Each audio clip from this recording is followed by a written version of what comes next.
Rich, Yes, sir. welcome to LisFUB. Thanks. LisFUB. Good to be here. Good to have you. So, what is your full name? My full name is Richard Corey Henderson.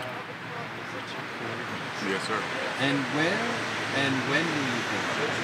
I was born in 1980 in Inglewood, California. Inglewood, California? That's right. I didn't know you were from Yes, sir. California. I sure was. I'm born and bred. What? Yep. I actually don't know anything about California. My father was a professional fisherman, and we lived in Connecticut. Yeah, so he had a deep sea fishing trip, big tuna, swordfish, that type of thing. And my mother decided to go with him when she was pregnant. She thought it was California, the weather's great, and they were out there, it was storming, it was rainy, and they had to hurry up and rush me back to the hospital. So I was born, but I was born at 7 months, so my lungs weren't fully developed. Yeah, so I had to stay in the incubator machine for a year. For a year? Yeah, and my mother had to stay there with me when my father went back to Connecticut. Yeah. So you started life for 1 year in an incubator? Yes. Yeah. Yeah. That's amazing. Yeah. And, okay, and then when you were healthy enough to leave the incubator, Exactly. then you went back We went back to Connecticut. And that's where you grew up in Connecticut? I grew up in Connecticut. I was 10 years old. My mother remarried a gentleman from Alabama with 4 daughters. And in about a year or two, we moved all to Alabama when I was 11 years old. 11, 12 years old. Yeah. So there are 5 kids? Yes, altogether 5 kids. 4 girls and 1 lonely boy. Oh, Yeah. so you were the prince. Yeah, well, you can say that. You can say that. Yeah. Are you the oldest? No. There's actually 3 that are older than me. There's one that's 2 years, a year and a half, 2 years older than me. One's younger, actually, by a year. My younger sister, we're kind of the closest. We're always getting into shenanigans together. And then I have 3 more older. 1 2 years older, then 1 a year older than her, and 1 2 years older than her. So the oldest right now actually is staying age, she's pushing 40. 42 or 43, my oldest sister. Yeah. Yeah. And, so what was it like growing up for you as a kid? It was interesting. It was quite interesting. I call us a dysfunctional Brady Bunch sometimes. Good times, but I learned a lot. I learned how to develop tough skin at a very early age. Whenever, because of the sisters? Because of my sisters. And whenever there was something going on, the next thing I know, there's always 4 of them and there's 1 of me. So I had to learn how to fend for myself. Yeah, and how to be witty and how to be quick with snappy comments. So. And what did you like to do as a boy? That's a good story. My first love, about 8 years old, was American football. I had a family member give me a New York Giants hat one day, so I used to wear it around every day, wear my New York Giants. Then I watched the Super Bowl, forget which one it was exactly, but it was the 49ers, San Francisco 49ers against the Cincinnati Bengals. And Joe Montana, it was a high-scoring game for the Niners, and I fell in love with the Niners and that dynasty, and I was full-blown football. About 2 years later, my mother, this was about 8, about 10, 11, my mother introduced me to my first Bruce Lee movie. And yeah, I was hooked. So when my sisters would spend their allowance money on whatever, shopping, makeup, or blah blah blah, clothes, I would be buying Bruce Lee books or nunchucks, ninja stars, or whatever I could get to train myself. My mother wouldn't let me play football or do martial arts, so I had to kind of sneak around it in the beginning. Mm-hmm. Yeah. So you started taking classes? Well, in the beginning, I was always just in my books, and my films and everything. And we moved to Alabama, and my stepfather... How old were you then? I was 12, 11, somewhere around 11, 12 in Alabama. And my stepfather was an electrician, master electrician, by matter of fact. And he started his own company, and he had different electricians working for him. And one day I met one of his electricians, a guy by the name of Rabbit Butler. His real birth-given name was Rabbit. And Rabbit, a little guy, Yeah. Like a rap. Yeah, yeah. And little bitty guy, you know, but he was the second or third degree black belt Taekwondo. So I came up to him one day. I said, "Hey, you know, Rap, can you know I love martial arts. Can you train me?" So we actually used to sneak. I used to go over his house, go over his house on the weekends when I could, and I used to train in Taekwondo with him until he couldn't take me any further, and he introduced me to another second degree black belt. And I started training with this guy, and he was really he was about in his 30s, and he was probably mid-20s, and I was maybe at this time when I really started training, 14, 15, something like that. So John, good guy by the name of John Houtz, he started training me in Taekwondo and other methods. And one day he came to me, he said, "Rich," he said, and I even went to his studio, and I used to train in his Taekwondo studio. I became a member. After about a year and a half of that, he said, "Rich," he said, "you have to try something." He said, "What we're doing here, this Taekwondo," he said, "it's not applicable for the street, and we're basically wasting our time." He said, "You may not like it at first. It's going to be uncomfortable positions. You know, you might have a crotch in your face at some point. You know, you're going to have a sweaty person all over you." It turned out it was Brazilian jiu-jitsu, which is a ground art for defense or fighting, and as well mixed in with Muay Thai kickboxing for stand-up, for punches and kicking. And after about a week, it was a little uncomfortable, but after about a week, 2 weeks, I was hooked. Instantly hooked, and yeah, that became that era. We started training with another judo specialist, as well as MMA, mixed martial arts guy. And yeah, we started competing and going to other places, other states, Atlanta, Georgia. We were in Montgomery, Alabama at the time. We started going to Georgia. We started going to belt testings in Oklahoma, you know, and traveling, doing things like that. So yeah. Different competitions. Yeah. And you were in these competitions. Yes. Yeah. Birmingham, Alabama, as well. And how old were you at this time? 15, 16, 17. This is about this time. You know, 15, 16, 17. Yeah. Okay. And what became of this? What happened? It became a lifelong thing. What happened was I joined the military, Army, joined the U.S. Army when I was 20 years old.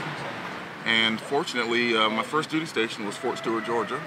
And when I got there, I just happened to be in my unit, and my unit had a platoon, or not a platoon, a group of mixed martial artists, jiu-jitsu, a lot of with the gi work. And we had a club. So that, you know, I kept training and kept progressing through that. Had the wonderful experience of, after 9/11 hit, we had to go to a place called NTC, which is in California in the Mojave Desert, for training. And our unit, we were so heavily into jiu-jitsu, yeah, and our unit sponsored about, I want to say 12 to 14 of us in the club, all of us, to go down to LA, to stop our training for 2 days, go down to LA, train with Horace Gracie and his family, seminars, and yeah, train with the family, eating. With the famous Gracie. The famous Horace Gracie, yeah. Him and his family are responsible. They're the reason why mixed martial arts is what it is today in America, or all over the world, basically. But it started with Brazilian Jiu-Jitsu and the family, Helio Gracie. Yeah. Okay. Yeah, and that continued till basically my whole military career. You know, I was always training. Something that I'm a little bit too old to, you know, I don't train for competition or anything like that anymore, but I still drill technique and I still try to keep sharp. So you still do it several times? Oh yeah. And how long were you in the military? I was in the military for a total of 7 years. 7 years? Yeah. And you served, well, you were serving when 9/11 happened? I did, actually. I started 2000. And yeah, my first was Fort Stewart, Georgia, and 9/11 happened not shortly after, of course. And yeah, everything changed after that in the military. But yeah, I was serving during that time. I was at Fort Stewart, Georgia, and I'll never forget the day. Was trying to get on post, and I think the line to get on base in your car was about at least 3 to 5 miles. The line went all the way back into the city. You couldn't even, you had to wait. I think I was waiting two hours or something crazy. Just to get on post. they shut everything down. You know, it was intense. And yeah, with security checks. exactly, security checks. Yeah. And then you were deployed there. Yep, I was also deployed. Fort Stewart, Georgia was the first place. I was there for only about a year and 3 months or so, and I came down on orders for Korea. And so most soldiers didn't want to go to Korea. I embraced the chance to go to Korea. And yeah, I was there for about a year and 2-3 months, something like that in Korea. And I loved overseas life, to be completely honest with you. You know, I loved the different cultures, you know, and learning about them, the culture change. And I was ready for the next place. And that's when I re-enlisted for Germany, to come here to Germany. This was 2003, I want to say. Yeah. And that's what brought you to Germany. Yeah, that's what brought me here, military service. Okay. Yeah. Are you glad that you came to Germany? Oh yeah, love it here, man. Love it here. Yeah.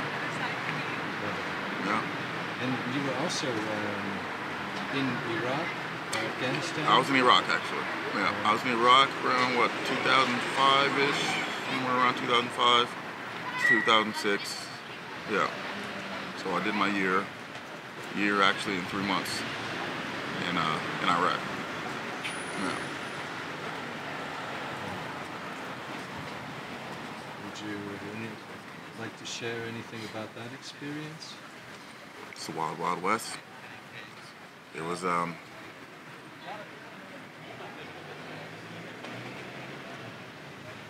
it's a huge experience, huge learning experience.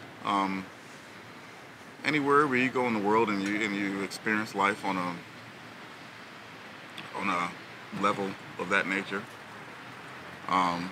things that places like here will never, you know, well, they've seen this back in the past, but you know, non-existent in these days. The type of what's going on basically in places like Iraq, Afghanistan, everywhere, Syria, a lot of places. So it was definitely eye-opening. And yeah, I have no regrets, you know. Thank goodness I have all my limbs, you know, it's probably a big reason. But yeah, I have no regrets about being there. I learned a lot. I learned a lot from the military there. I learned a lot from the people there. So. From the people, the Iraqis? Yeah. So you actually spent some time with the Iraqis? Yeah, there's certain people you interact with, you know. You have translators everywhere. You have people that are actually helping support us, you know, whether they be a laundry service or whether they be some kind of eatery or something, you know, something like that. But yeah, we definitely have some interaction. I was a petroleum supply specialist, so I didn't have as much, but yeah, it was definitely interesting. The cleaning ladies, we had cleaning people that would come by and do like cleaning floors and things like that. Yeah. There must have been some difficult times there as well. Oh yeah. One of the most challenging times ever that I've ever been through. Yeah, absolutely.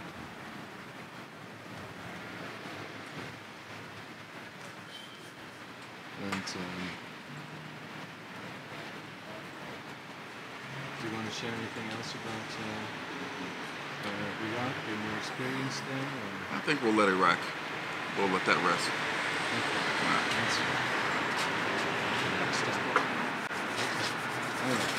And going briefly back to your childhood, was there someone that was a big influence in your life? Absolutely. There's definitely a couple of big influences. My mother, of course, strong single mother, you know, until 10 years old. So she was definitely my main influence. Taught me a lot about culture, a lot about life, a lot about different walks of life. And yeah, my stepfather, definitely, you know. I was, my mother and father, they split when I was pretty young, somewhere probably around 2-3 years old. And yeah, I was very fortunate to have a stepfather, a very, very engaged and awesome stepfather, you know, who actually took a lot of time with me, you know, to teach me a lot of things, including the electrical trade. And that was my first job, you know, was working with him. In the summertime, I hated him at first because he would have me in a truck working at 5 o'clock in the morning or 4 o'clock in the morning. But as I grew older and I understood the skills he was teaching me, you know, and the life skills, and yeah, He's one of the most influential people, if not the most, in my life. He's a good guy who never, never laid a hand on me. Always took care of me. Didn't have to, you know. So yeah. What does success mean to you, Rich? Success. What does success mean to me? Success to me means a couple of things. Number one, it's for me. How happy and at peace am I with myself and with the ones, my loved ones, and people who surround me? That's what success means for me, and it doesn't matter what brings us that happiness, but are we happy? Are we content? I've learned that money doesn't always make you happy. You know, it's definitely, it can sometimes actually work in the opposite way and drive you apart from people and family. So for me, it's not necessarily money, of course. You know, being stable is definitely important. However, it's about my overall happiness and how I judge and gauge relationships in my life. That's what success means for me. As far as professionally, doing what you love to do, or at least trying your best to try, to do what you love to do, whether it be professionally or whether it be a hobby.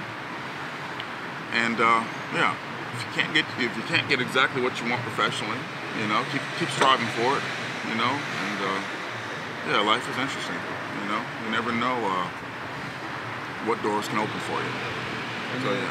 Are you enjoying what you're doing now professionally? I am. Actually, I am enjoying it. I never thought I'd be doing it in a million years.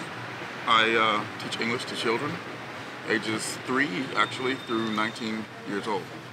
Yeah, here in Germany. And I have kids from all walks of life, from China, Russia, Korea, here, Germany, even Did you ever English imagine, speakers. No, never. No, not in a million years. Yeah, and it helps because I have some small children, so that definitely helps keep the helps you understand better. Yeah. And how long have you been coming to the Four Corners? Four Corners, some people call this my second home. But no, this place here, before I actually started teaching, I actually had a small stint, about 6 months or so, bartending behind the bar here. So yeah, I had a friend of mine when I got out the military and went back to America, and I came back here and I had to find some work. And until I actually got set up teaching, that was, I had a friend of mine say, hey man, you can go down and talk to the owner, I know him, see what happens. So this was actually the first place I've ever worked. In Germany? In Germany, yeah. And when was that? How long ago was that? This was 2012. Yeah, quite a while ago. Yeah. And why do you like this place? Why do you keep coming to this place? I love this place because, and I know quite a few. Once you bartend in Frankfurt, you get a landscape of the land of the other pubs. You know people who are there. You know the other bartenders. I love those places too. They're all great. Don't get me wrong. However, this place has a certain warmness to it. When people come in here, it's not a cliquish place. It's a very open place where doesn't matter where you come from. Somebody's going to speak to you. Somebody's going to say hi to you. Somebody's going to engage. And yeah, it's a tight-knit family of everybody from everywhere, here, Germany, and from abroad. So that's what I love the most about this place. The togetherness of Four Corners. I love what the owner, Steve, has created. The environment. Tries to keep everybody happy, and pleased. Yeah. Do you ascribe to any religion or any religious beliefs? I grew up as a Jehovah's Witness. Yeah, my mother was a single parent, she raised me in the Jehovah's Witness faith, and when my stepfather and they met, he was also a Jehovah's Witness. And yeah, we were very, very strong spiritually. Very, very strong. Are you still a member of the church? Not at this moment, no. I've dwelled off the path, so to speak. But do you still believe? But I do still believe, absolutely, 110%. And once I stop procrastinating, I will be back. And well, that's a good segue to the next question. So if you could go back in time and give advice to your young self, oh wow, what would it be? Oh, it's a good question. Stay focused. Never forget what you're doing and why you're doing it. Always have a mission, always have a plan, always have a game plan. A strategy for what you're going to do and how you're going to go about getting there and how you're going to, your exit strategy. That's basically what I tell myself in a nutshell. And love the ones you're with. You know, pay attention to family, pay more attention to family, no matter where you are in the world. Any famous people in your family? Just me. Okay. No, there's not actually. Not that I know of, no. No. Hey, thanks a lot. Absolutely, guys. Definitely. Thanks. Definitely.